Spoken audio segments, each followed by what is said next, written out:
Well, good morning. How are you? I am doing terrific. Thank you for asking. Hey, I just wanted to do the last in my series for the Alaskan adventure today. I've done 3 others since I've been back. Border crossings into Canada and back into the U.S. How much did the total trip cost? And the other one was map planning or trip planning, how to plan your trip, not only for Alaska but trip in general. So today I want to cover, there's tons of things to see and do in Alaska and Canada both, but I kind of narrowed it down to someone that has limited amounts of time, maybe even as little as a week. Someone that would maybe fly into Anchorage, rent a car, and take the loop and see as much as they can in 7-10 days, maybe even 14 days. So I'm going to do the top 5, and not necessarily the top 5 if you would Google, because I just pulled it up here, top 5 things to see in Alaska if you had 7 days. And some of the things are on this list that I'll bring up, but a lot of them aren't. So I think I'll concentrate on the ones that's not on the list, because anybody can Google and find a trip itinerary for Alaska for a few days and do it that way. So I think I'll focus on the things that are kind of off the beaten path that I just kind of stumbled across, and they're not going to be any certain order either. We're not going to do a top 5 and count down to number 1. I think Denali National Park is going to be on everybody's list, so that's not going to be on my list. So I'm going to kind of focus on the obscure spots that I found interesting, at least. You may not find interesting, or as a family you might want to do something else. So I'll start with number 5 here, and that's Anchor Point. Anchor Point is down toward the Spit, Homer Spit, as you travel south out of Anchorage. So I'll just assume that you're going to fly into Anchorage, rent a car, a vehicle that you're comfortable with sleeping in for a few days. You can stop at Fred Meyer, Walmart, any of the big box stores. You can even go to a thrift store and pick up some of the items that you need for the trip, and that way you're not out a lot.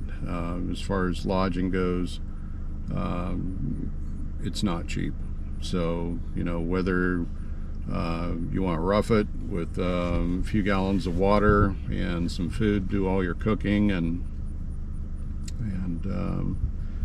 do it that way, or if you want to eat out for 2 weeks straight, that's fine too. But as a bare minimum, if you're going to fly in, pick up a few things, get a rental car that's comfortable enough to sleep in, a couple blankets, and you're good. So Anchor Point is the furthest west that you can drive anywhere in North America or South America.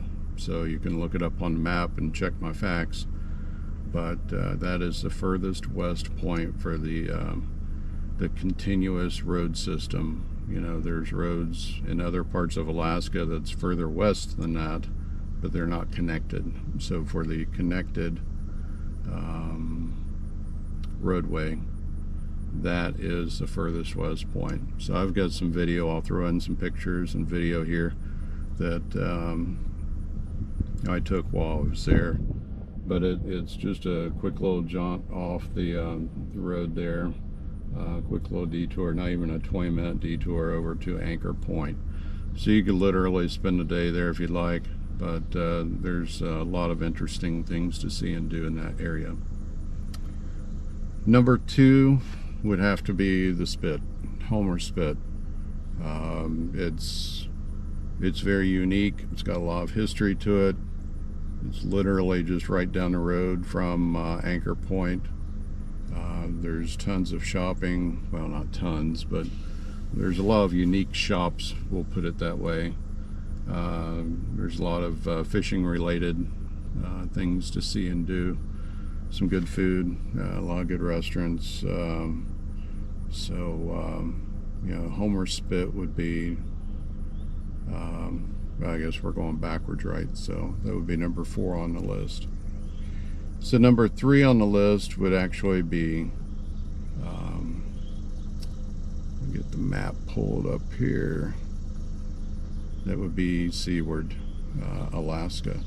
So Seward is Seward. So Seward is up, kind of in the middle of the that little portion of the area. So Seward is another one that is a good fit. Tons of things to see and do there. It's a seaport, so you'll see a lot of the cruise ships come in that area. So Seward is kind of a bustling little town. There's a couple of glaciers. It's pretty close by there. Exit Glacier is the closest to Seward, so you can literally just drive over there and hike up to it, take a look. I did turn the air on here a little bit. It's a little bit warm today, so hopefully it doesn't mess up the audio too bad, but not to sweat too bad. And also, as you can see, I'm on the road today, so I wanted to make sure this video gets out later on today. So you got Seward, Alaska, and then just up the road from that, not too far, is Whittier. So Whittier would come in at, where are we at, number 2? Number 2 already. So we had Anchor Point, Homer, Seward, and we're up to Whittier. So Whittier, Alaska is the one that you drive through the tunnel to get to.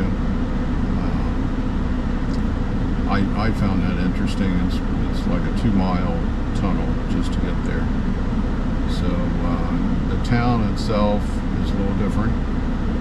Pretty much everyone lives in one building, and everything is in that building that you need, whether it be the post office, hospital, school, library. Everything is in that building, and then the things that aren't in that building are actually in a nearby building that is connected by a tunnel.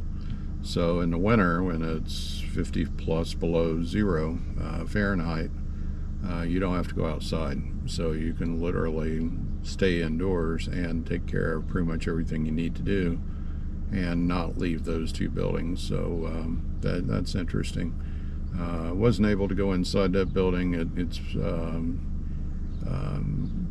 I checked around, and you pretty much have to have an invite to go in there, because it's not, I try to respect people's privacy, so I just didn't want to walk in there with a camera and start filming things. But you can go in there and take a look around, but I wouldn't be taking pictures and stuff in there, because I totally understand it's where they live. So, and then we're up to number 1. I would have to say either Girdwood, Alaska, or Turnagain Arm area. Anywhere along Turnagain Arm.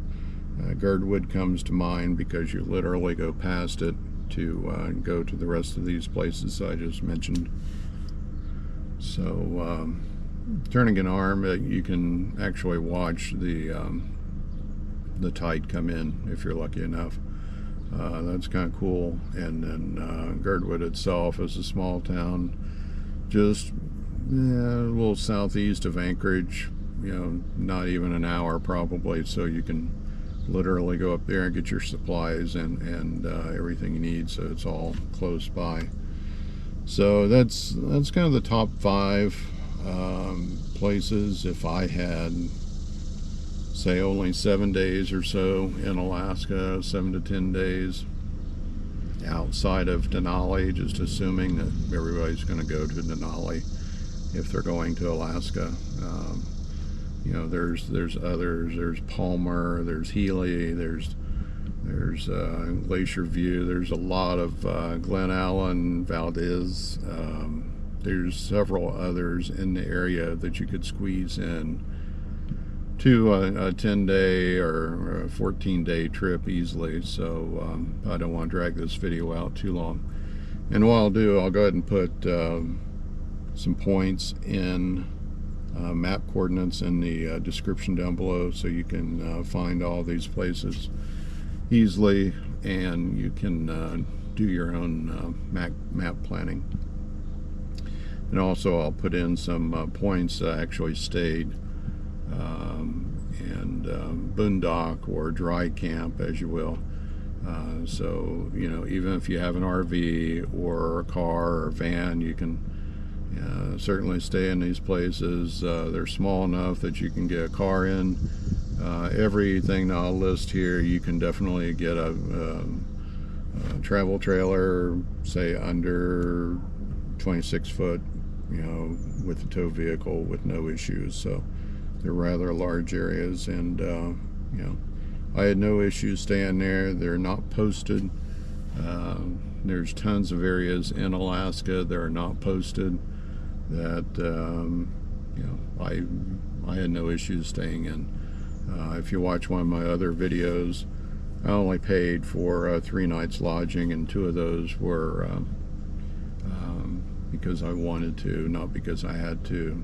So anyway, that's the top 5. Like I said, not in any certain order, but I'll put the links down below, and this will finish out the Alaskan Adventure Series here for July of 2024.